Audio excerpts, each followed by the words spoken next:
tout le monde. Mon nom c'est Fabrice Sodoké et je suis un des responsables de l'école du dimanche ici.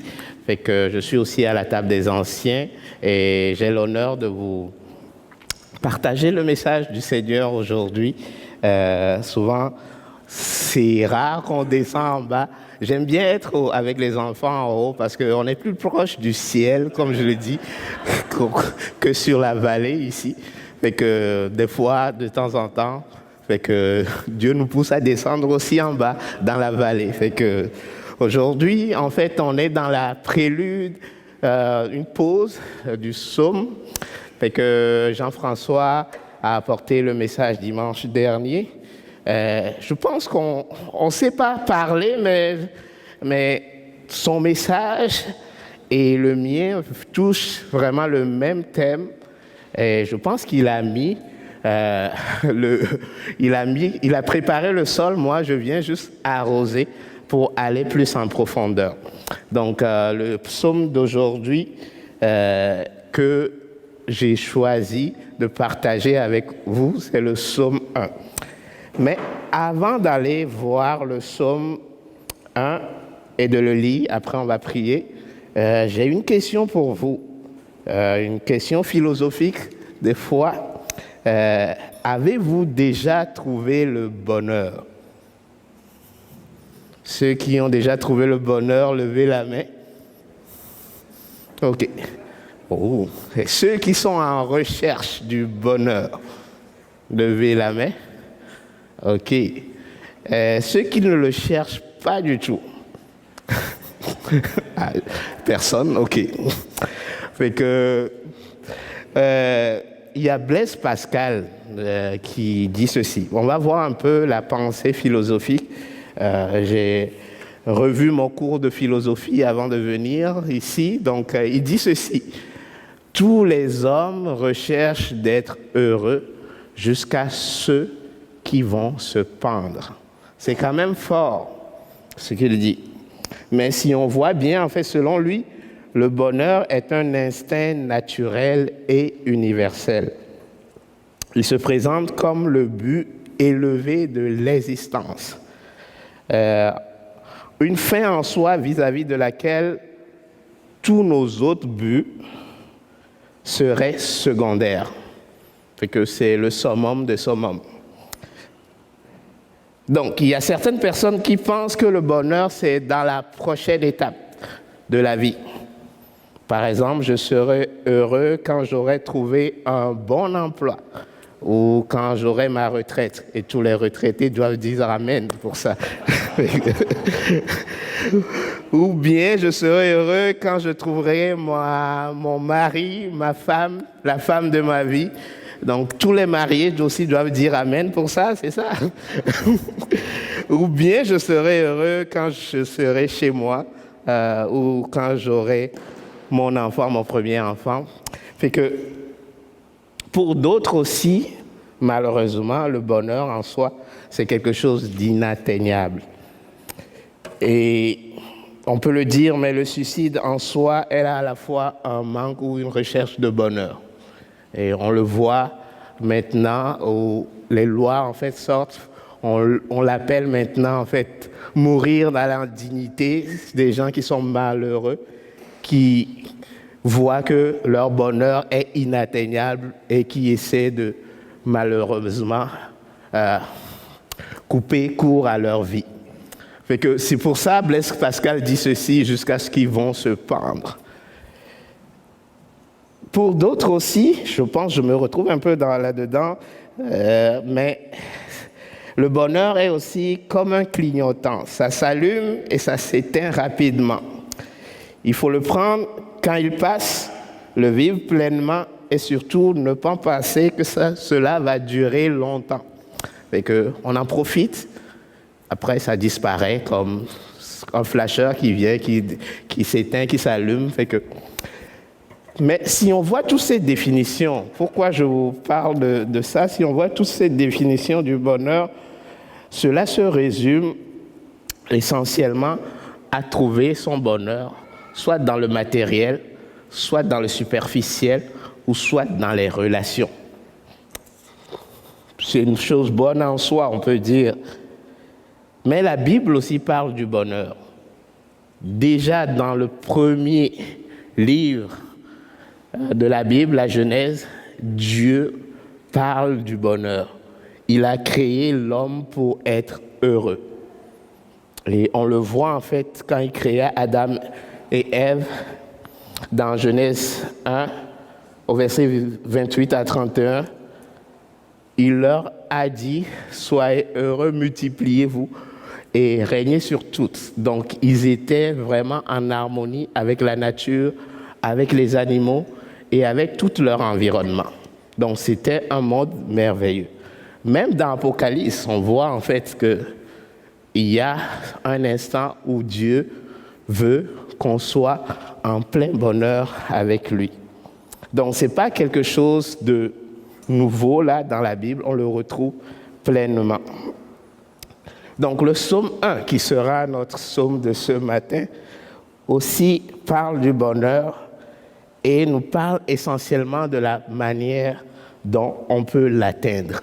D'où le titre de mon message aujourd'hui, c'est le chemin du bonheur.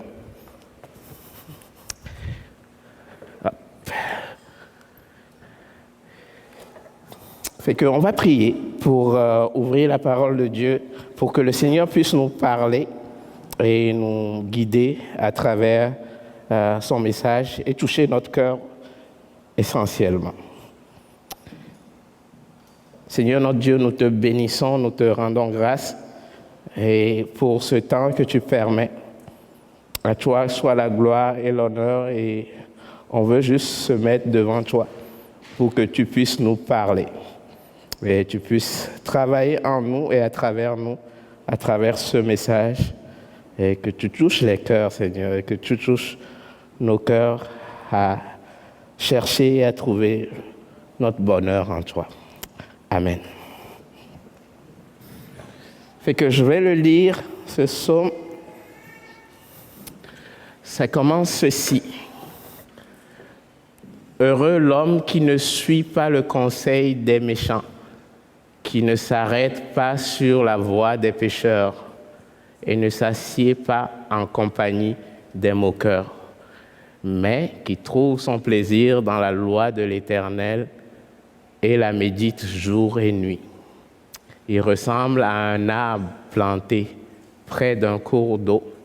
Il donne son fruit en sa saison et son feuillage ne flétrit pas. Tout ce qu'il fait lui réussit. Les méchants, au contraire, ressemblent à la paille que le vent disperse. Voilà pourquoi les méchants ne résistent pas lors du jugement, ni les pécheurs dans l'assemblée des justes. En effet, l'Éternel connaît la voie des justes, mais la voie des méchants mène à la ruine. C'est sûr que c'est un psaume.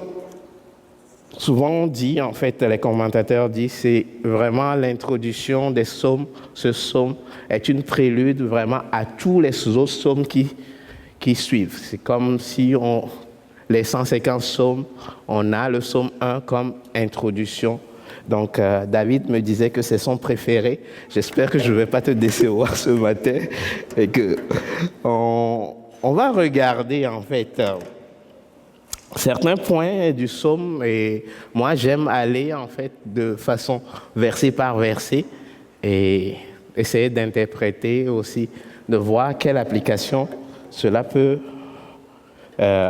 avoir dans nos vies.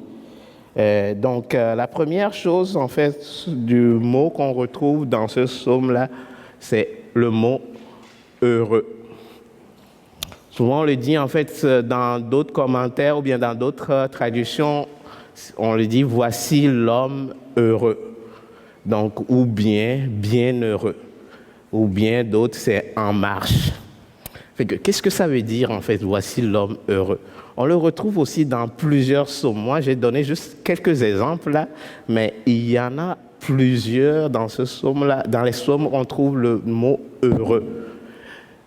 D'abord le psaume 2, heureux tous ceux qui se confient en lui.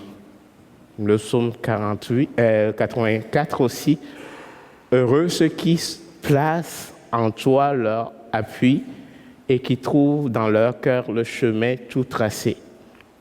Dans le psaume 119 que Jean-François a partagé dimanche dernier aussi, on trouve dès le début du psaume ce mot « heureux ceux qui sont intègres dans leur voie et qui marchent dans la loi de l'Éternel ». Comme j'ai dit, en fait, j'ai juste fait une petite liste là, mais on le retrouve partout dans les psaumes. Pourquoi ce terme-là, heureux? Et quand on regarde bien, en fait, ce mot, je ne l'ai pas lu en hébreu ni quoi que ce soit, mais on voit, en fait, dans tous ces psaumes-là, ça a un lien avec Dieu. C'est-à-dire le bonheur ou bien le fait d'être heureux est toujours lié à Dieu. Et aussi, ce que j'aime faire aussi, c'est de regarder à travers l'Ancien Testament, le Nouveau Testament, si on ne retrouve pas cette similitude-là. Et Jésus même en a parlé. Donc, cette similitude du mot heureux, là, on le voit dans Matthieu 5, le test qu'on appelle le test des béatitudes. Je ne veux pas vous le lire ce matin. Il parle d'heureux, heureux, heureux, heureux. Et souvent, quand on regarde bien ce passage-là, c'est que, et le passage des psaumes, c'est que le chemin du bonheur de l'être humain débute quand il se tourne vers Dieu et quand il commence à le chercher et à se confier en lui. Donc, la définition du mot heureux ou bien la recherche du bonheur dans la Bible se trouve en Dieu. Pas dans le superficiel ni dans l'être humain, mais le bonheur essentiel se trouve à Dieu. La bonne nouvelle, en fait, que j'ai pour vous, ceux qui sont en recherche ce matin, c'est de trouver votre bonheur en Dieu, de le chercher. Et souvent, en fait, j'aime prendre cet exemple du téléphone. Imaginez, en fait, que c'est mon père qui a inventé ce téléphone, qui l'a créé, qui l'a conçu, et qu'il a fabriqué. Et il en produit des millions par jour.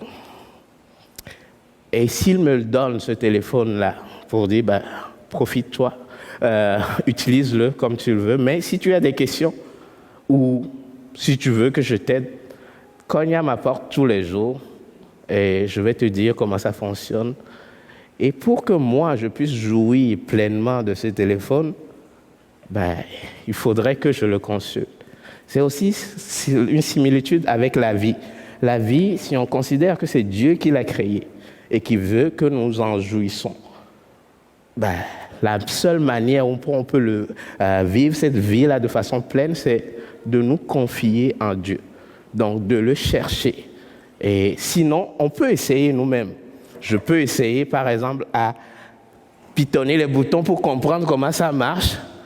Vous allez voir, j'aurai de la frustration. Ceux qui ont déjà ou bien monté des meubles Ikea en savent, si vous n'avez pas le manuel, vous allez garrocher beaucoup. Fait que c'est aussi, en fait, si on prend l'exemple de la vie, aussi la vie, c'est quelque chose que Dieu nous donne. Si on veut pleinement en profiter, pourquoi ne pas lui demander? Donc, la même chose pour la vie que Dieu nous donne, la même chose aussi pour chaque étape de notre vie. C'est pour ça que les psaumes et le Nouveau Testament, ils nous invitent à chercher notre bonheur pleinement en Dieu. Les autres choses vont suivre. C'est Dieu qui donne aussi ça. Toutes les bénédictions, les relations, le matériel. Dieu peut nous combler aussi avec ça. C'est sa bénédiction. Donc, c'est pour ça que la Bible nous invite à le chercher de tout notre cœur. La recherche du bonheur en Dieu, il faut savoir en fait que ce n'est pas exempt de souffrance ou de difficulté. C'est que je ne peux pas vous dire ce matin-là, quand tu cherches ton bonheur à Dieu, rien ne t'arrivera, tu vas rouler sur une surface plane, là, il n'y aura pas d'obstacle ni quoi que ce soit. il y a de la souffrance. Comme le téléphone aussi, que Dieu me donne, il peut arriver que je l'échappe, que ça brise, ou bien qu'il y ait des fissures ou autre. Mais vu que je sais que celui qui m'a donné ce téléphone-là, il est capable de me redonner ou bien de réparer, je peux le confier en lui. Donc notre vie aussi, des fois, il arrive des fissures, des brisures, ou bien on peut dire en fait des difficultés.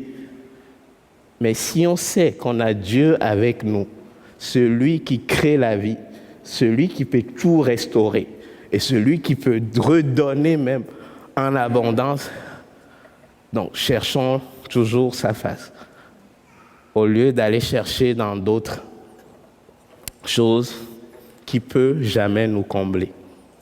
Donc ce psaume-là, le mot heureux, on le retrouve, comme je l'ai dit, plusieurs fois, et ça s'adresse surtout à l'être humain, à tout le monde, de chercher ce bonheur-là pleinement en Dieu. Mais Dieu nous laisse aussi le libre choix. Et il nous aime tellement qu'il nous laisse le libre choix. Et il le dit ceci en fait dans Deutéronome. Dieu s'adresse aux enfants d'Israël dans Deutéronome 30:15. Regarde, je te mets aujourd'hui devant toi la vie et le bien, la mort et le mal. En effet, je te prescris aujourd'hui d'aimer l'Éternel ton Dieu, de marcher dans ses voies, de respecter ses commandements et ses prescriptions, de vivre et de multiplier, afin que l'Éternel ton Dieu te bénisse. L'être humain aura constamment ce choix-là, de choisir entre Dieu, de vivre sans Dieu ou avec Dieu. Donc, il ne nous force pas à choisir le chemin du bonheur, mais il nous donne le choix de faire un choix éclairé, de le suivre, de se confier en lui, ou bien de l'essayer par nos propres forces. Donc, de la Genèse jusqu'à l'Apocalypse, on voit ce choix-là qui est offert à l'homme. Donc, toujours, il y a ce choix-là qu'on doit prendre. Comment choisir le chemin du bonheur? C'est là ma deuxième partie. La première chose que le psaume nous dit aujourd'hui, c'est « Heureux l'homme qui ne suit pas le conseil des méchants, qui ne s'arrête pas sur la voie des pécheurs et ne s'assied pas en compagnie des moqueurs. » Je vous dis, c'est qui les méchants, c'est qui les pécheurs ou les moqueurs? Je ne suis pas sûr que c'est votre voisin d'à côté ou bien c'est votre patron qui vous achale tout le temps. Mais regardons à peu près c'est quoi en fait la définition du méchant. On le voit dans le texte quand même, mais si on regarde au psaume 36, le psaume 36 nous donne une définition éclairée du méchant. Je vais le lire, si vous pouvez regarder aussi dans votre Bible. Le psaume 36 dit « La crainte de Dieu n'est pas devant ses yeux, car il se voit d'un œil trop flatteur pour reconnaître son crime et le détester. Les paroles de sa bouche sont fausses et trompeuses. Il renonce à être sage et à faire le bien. Il médite l'injustice sur son lit. Il s'engage sur une voie qui n'est pas bonne. Il ne repousse pas le mal. » Fait que si on voit cette définition du méchant, c'est d'abord quelqu'un, en fait, méchant ou bien pécheur ou moqueur. C'est quelqu'un, en fait, qui a raté sa cible. C'est-à-dire, Dieu a fixé l'objectif pour dire, voilà la ligne et voilà là où je veux que tu sois.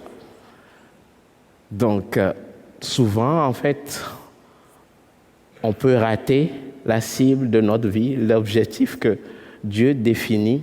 Donc, c'est ça, en fait, la définition du péché, c'est rater sa cible. Donc, Dieu a fixé un objectif, il a fixé des lois, il a fixé le chemin, le bien, le mal. Fait que nous, on peut rater cette voie-là. Et le pécheur, c'est quelqu'un finalement qui a raté la cible définie par Dieu. Donc, c'est aussi quelqu'un qui n'aime pas la loi de l'Éternel et qui ne craint pas Dieu, qui se moque de Dieu. Le méchant, donc, est une personne qui a décidé de vivre sans Dieu. Il définit ses propres valeurs morales. Est-ce que vous en connaissez des gens? Je vous laisse deviner. Mais la Bible nous dit aussi que nous aussi, nous étions des méchants. C'est ça. Dans Romains 5, 10, Paul dit ceci: nous étions ennemis de Dieu. Il nous a réconciliés avec lui par la mort de son Fils. Donc, nous avons été justifiés par Dieu. Nous étions dans cette gang-là de méchants que Paul, que le psaume dit, tout le monde était dedans. Une fois que le péché est arrivé dans le monde, fait qu'on est tous embarqués là-dedans. Mais Dieu, par sa grâce, nous a justifiés. Même David le dit dans le psaume, heureux, je pense que c'est le psaume 119, heureux donc la personne que tu enlèves l'iniquité. Fait que Dieu nous a fait grâce et nous a justifiés et nous a mis dans la voie du juste. C'est pour ça qu'il nous demande, ici le psaume nous demande de ne pas suivre ni s'arrêter ou s'asseoir encore avec les méchants. Qu'est-ce que ça veut dire, ne pas suivre? Moi qui suis justifié, je ne dois plus suivre, ni s'arrêter ou s'asseoir. Si vous voyez les verbes, là, il y a une progression quand même. Suivre, s'arrêter, s'asseoir. Fait que la première chose, en fait, qu'on peut voir ici, souvent, c'est de ne pas être influencé par le méchant, par les valeurs morales. Moi, je ne vais pas donner d'exemple ici, mais on peut être influencé par le monde. On est tout le temps influencé. Même si on sort dehors, là, on est tout le temps influencé. Ça ne veut pas dire de s'isoler, de se mettre dans un bunker avec les justes. Comme Jésus l'a dit, nous sommes dans le monde, mais pas du monde. Donc, ne nous laissons pas influencer par le monde. Il y a plein de choses, en fait, dans ce monde qui peuvent nous influencer. Dans notre lieu de travail, par exemple, est-ce que je me laisse entraîner par les valeurs de ce monde? Est-ce que je m'assieds et je prends plaisir à certaines choses qui déplaisent à Dieu? Est-ce que dans ma famille aussi, ou dans mes relations, il y a des choses qui n'honorent pas et qui ne glorifient pas Dieu? Est-ce que dans mes temps de divertissement, qu'est-ce que je fais? Est-ce que je regarde ou je fais des choses qui n'honorent pas Dieu?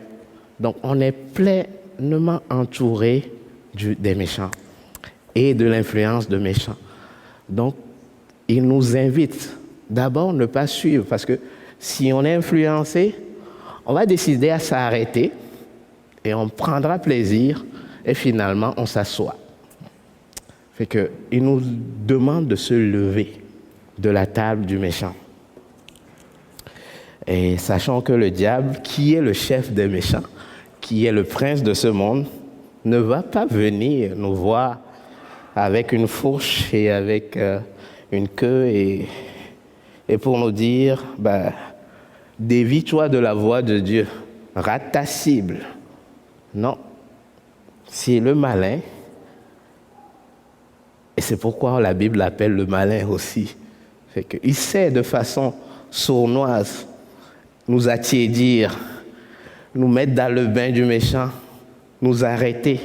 Et finalement, il te laisse pour dire, finalement, j'ai fait ma job, je peux partir. Fait que c'est pour ça que la Bible, le psaume là nous appelle à être vigilants, ne pas s'asseoir, ne pas suivre, ni s'arrêter ou s'asseoir à la table de méchants. Fait que veillons surtout à ce que rien ne fasse obstacle dans notre relation avec Dieu. Gardons nos cœurs contre l'influence du méchant. C'est surtout ça. Donc, de le discerner et de nous protéger. Parce qu'ils sont partout. Comme je dis, l'influence, il est partout. Vous-même méditez là-dessus. Et souvent, en fait, ces temps-ci, je suis avec mon enfant à la maison. Fait que j'avais rien à faire. Et souvent, en fait, je trouvais le temps long avec les bébés. Et des fois, en fait, ça c'est pas la même chose chaque jour. Là, tu te fixes pas des objectifs. J'ai compris cela. Mais il s'est fait que j'avais du temps, mais je ne savais pas comment l'utiliser aussi. J'aime bien travailler ou bien faire mes choses, mais quand je le porte, je peux rien faire. Et j'ai dit à ma femme, présentement, en fait, je me suis skippé du Facebook avant. J'ai encore réinstallé mon Facebook. Et là, je me rendais compte qu'il y a des choses que j'absorbais et qui polluent mon âme. Et j'ai dit à ma femme, tu vois, je pense qu'il faudrait que je me retire encore de ça parce que je vois que ça ne fait pas du bien, en fait, à ma relation avec Dieu. Je préfère me garder et dire stop, de s'arrêter et de fermer Facebook. Pour moi, c'est Facebook, mais pour d'autres, ça peut être autre chose. Mais réfléchissez-y, méditez là-dessus, regardez quelle influence le mal a dans votre vie et essayez de garder votre cœur, de protéger votre cœur contre cela. C'est ce que le psalmiste nous indique.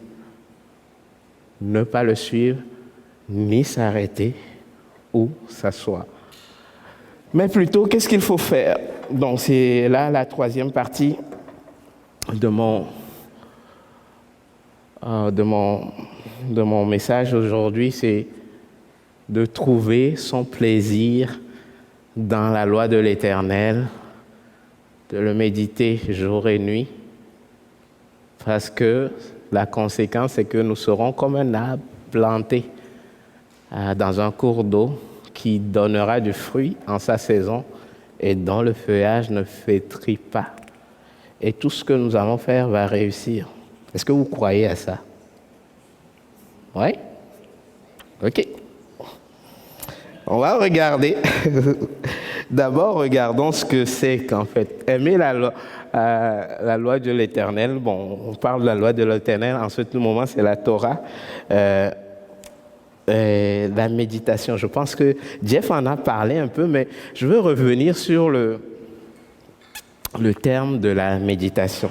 Donc, le psaume nous invite à quitter la table, mais de prendre plaisir dans la loi de l'Éternel. C'est quoi la méditation? D'abord, voyons ce que c'est ce qui n'est pas la méditation de la Bible. D'abord, regardons. Première chose, en fait, que j'ai dit, ce n'est pas une lecture religieuse ni légaliste de la Bible. Je vous invite là, quand on parle de la religion ou bien du légalisme, la définition, c'est d'accomplir certaines pratiques dans l'obtention de gagner la faveur de Dieu ou de montrer aux gens qu'on est bon croyant. Plusieurs religions, en fait, le musulman aussi, il prend je dis sa Bible, excusez-moi, mais il prend je ne sais plus comment on l'appelle là. Oui, il prend le Coran, fait que il le lit aussi pour montrer que moi je lis mon Coran chaque jour. Ben, on est comme eux, fait que mais est-ce que c'est vraiment profond?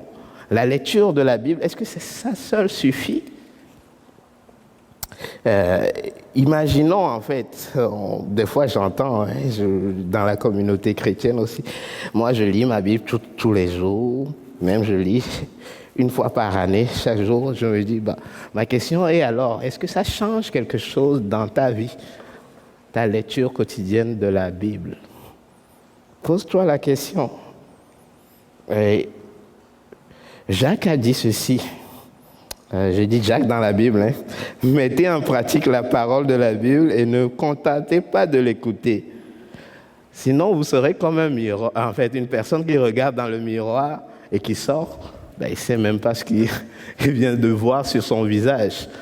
On peut lire la Bible chaque jour et on peut en faire une activité aussi quotidienne, mais il ne produira malheureusement aucun fruit dans notre vie. Considérez la lecture de la Bible comme un outil, pas un processus. Pourquoi je dis cela? Imaginez en fait en ce temps où Jésus était, il y avait beaucoup d'illettrés et il n'y avait pas de Bible. Mais comment ils font? Les rares personnes qui ont la lettre de Paul ou autre écrit là, c'est plus des riches là, parce que pour trouver l'écriture et autres, comment ils font pour méditer sans qu'il y ait la Bible? Donc, comme je dis, la méditation, c'est un processus. Comprenez-moi bien, je ne vous dis pas de ne pas lire votre Bible, mais nous pouvons le faire comme une pratique religieuse et dénuée de tout sens. Ça va être un fardeau ou bien une culpabilité pour les autres si on le lit juste de façon religieuse. Je pense que vous avez probablement entendu cette histoire. Moi, qui me fait rire souvent, il s'agit d'un jeune homme qui se trouve bien perplexe vis-à-vis de son avenir. Fait qu'il prend la Bible, il essaie de voir ce que Dieu peut lui dire dans la parole, et il l'ouvre. Et il tombe sur le verset « Judas alla se pendre ». Fait qu'il réfléchit, il dit « ça, c'est pas pour moi ». Il refait la même chose. Il l'ouvre. Il tombe sur un autre verset. Vous aussi, allez faites de même. Il le referme. Il l'ouvre encore une troisième fois. Et il tombe sur un autre verset. Ce que tu dois faire, fais-le vite. Imaginez une lecture comme ça. Heureusement, le jeune homme a fini par abandonner cette pratique. Sinon, autrement, la fin sera pas drôle du tout. C'est une façon pratique pour trouver la réponse à la parole de Dieu, mais sans la méditer. Et la Bible, la parole de Dieu nous demande de méditer. Donc, on peut aussi lire la Bible pour avoir juste une connaissance théologique. Il y a beaucoup de théologiens qui connaissent la parole dans la bouche, mais que leur vie n'ont jamais été transformée. Je suivais un jour à Radio-Canada. Mon Dieu, il décrivait le cantique d'un cantique. J'étais vraiment stupéfait comment il amenait le message. Mais au niveau de l'interprétation et de l'application, je disais, mon Dieu, ça va dans tous les sens de perversité. Je dis, j'ai éteint ça pour dire, regarde, ils se nomment théologiens. Et que c'est des gens qui connaissent la Bible de A à Z, mais que la Bible n'a jamais produit de fruits dans leur vie. Il en existe. Fait que faites attention, faisons attention à ces pratiques-là qui peuvent nous rendre religieux simplement, mais méditons la parole de Dieu. C'est quoi la méditation? Je vais juste donner 3 passages qui parlent un peu de la méditation. Je dis, le psaume 103, « Je penserai à toi sur mon lit lorsque je méditerai sur toi pendant la nuit. » Josué qui dit que ce livre de la loi ne s'éloigne pas de toi, médite le jour et nuit. Et Jésus qui dit aussi, ce qui est tombé sur la bonne terre, ce sont ceux qui ont entendu avec un cœur honnête et bon, qui retiennent et portent du fruit avec persévérance. La parole de Dieu elle est vivante. Et si nous la lisons, il faut vraiment s'attendre que ça produise un fruit. Et pour que ça produise un fruit, il faudrait que je sois disposé, avoir un cœur, comme Jésus le dit là, prêt à entendre Dieu me parler.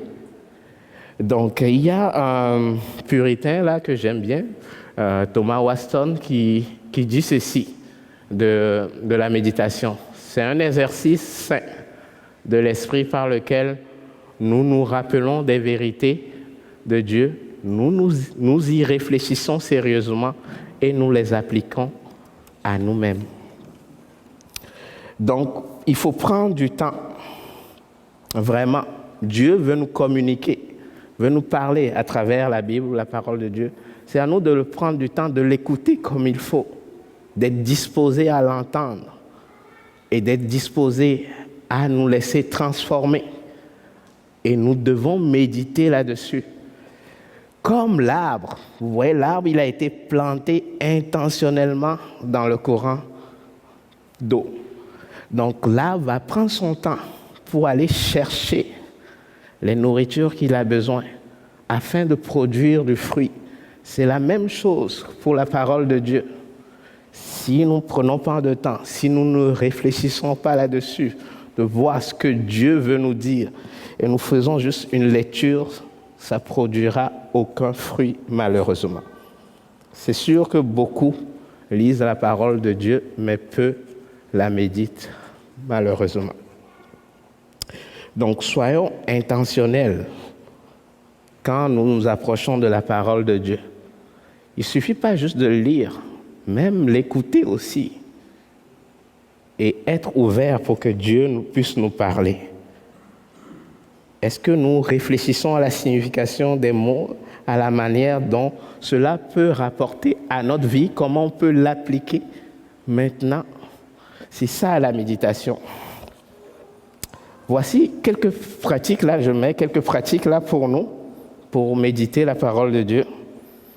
L'exemple numéro 1, en fait, que je dis, c'est des prédications. C'est un moyen très important de méditer la parole de Dieu. Des fois, on arrive dimanche, on écoute, la parole de Dieu nous a fait du bien. Quand on sort du dehors, on oublie même ce qu'on a dit ici. On ne prend même pas le temps dans la semaine. Peut-être, Dieu veut me parler. Si la parole m'a fait du bien, c'est que Dieu veut me communiquer quelque chose. Je m'arrête et je comprends ce que Dieu veut me dire.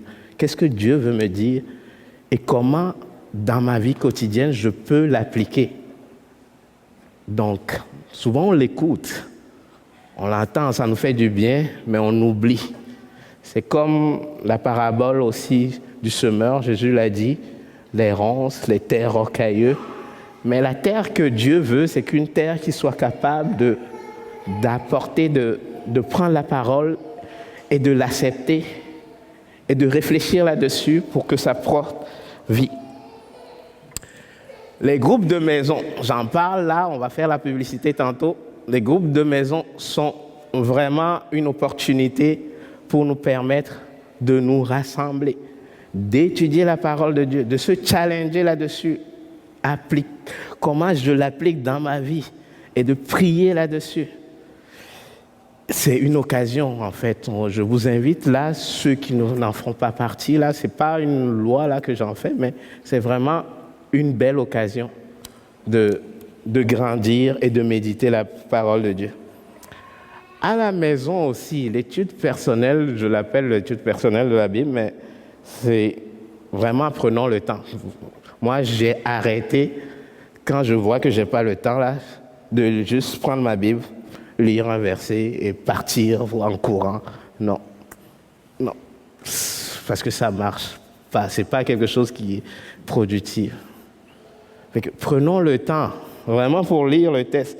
Et moi, j'utilise souvent cette approche-là pour les étudiants que j'appelle en fait l'approche inductive OIA pour dire observe le texte, essaie de comprendre juste, de regarder quels sont les personnages, qu'est-ce que les personnages font et comment l'interpréter par rapport à ce que le texte dit, pourquoi Jésus fait ceci, et essayer de l'appliquer dans ma vie. Parce que concrètement, qu'est-ce que Dieu veut me dire à travers ce texte-là? Et ça prend du temps. Il faut prendre du temps vraiment à essayer de comprendre. Mais ceux qui veulent, là, il y a du matériel qui permet d'étudier la Bible, de méditer là-dessus et de réfléchir là-dessus. La méditation est très utile pour le chemin du bonheur. Le but de la méditation, c'est que nous puissions connaître Dieu, apprendre à écouter sa voix et vivre pleinement notre bonheur en lui.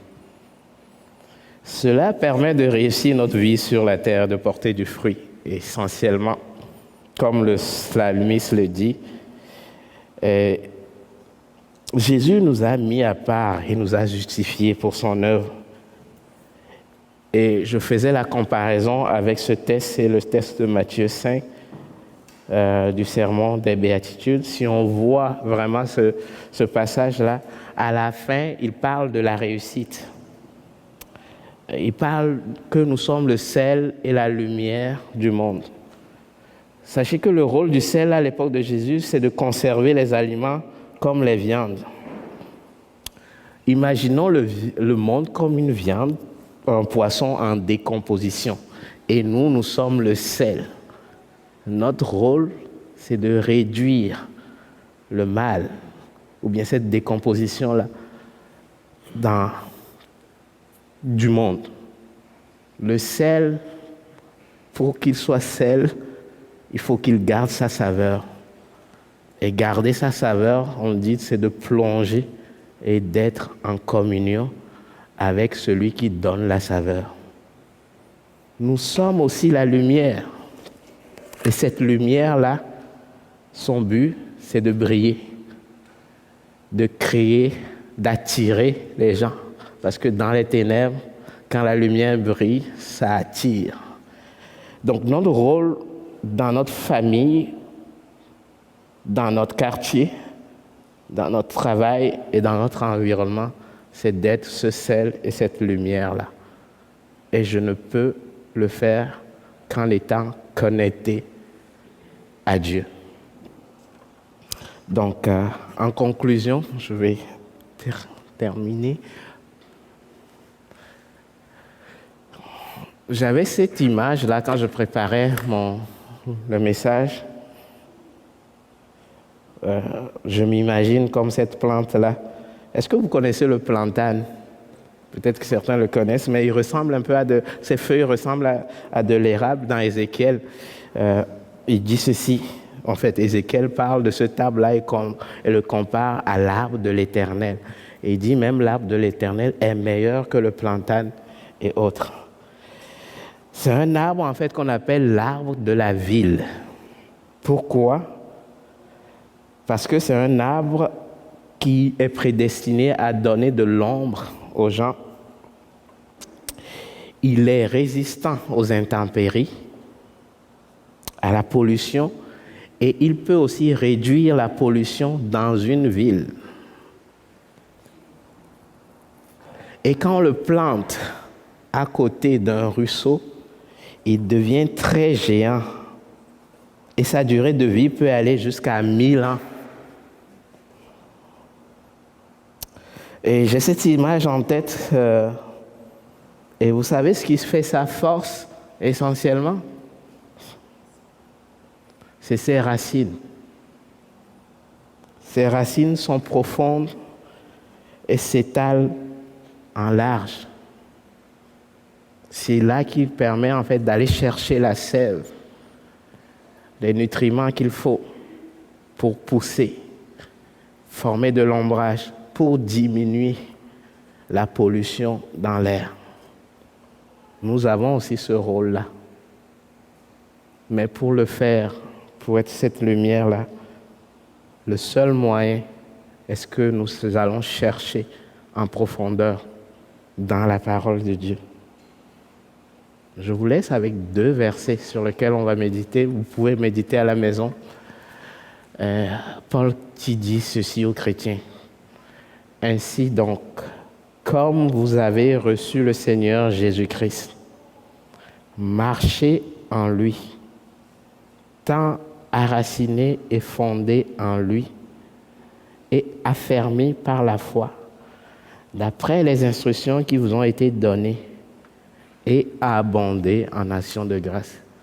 Une fois qu'on s'enracine, on laisse la sève couler. Le résultat, même, ce n'est pas nous qui allons les produire, mais ça va venir d'elle-même. Et Jésus qui dit ceci aussi, je suis le cep et vous êtes les sarments.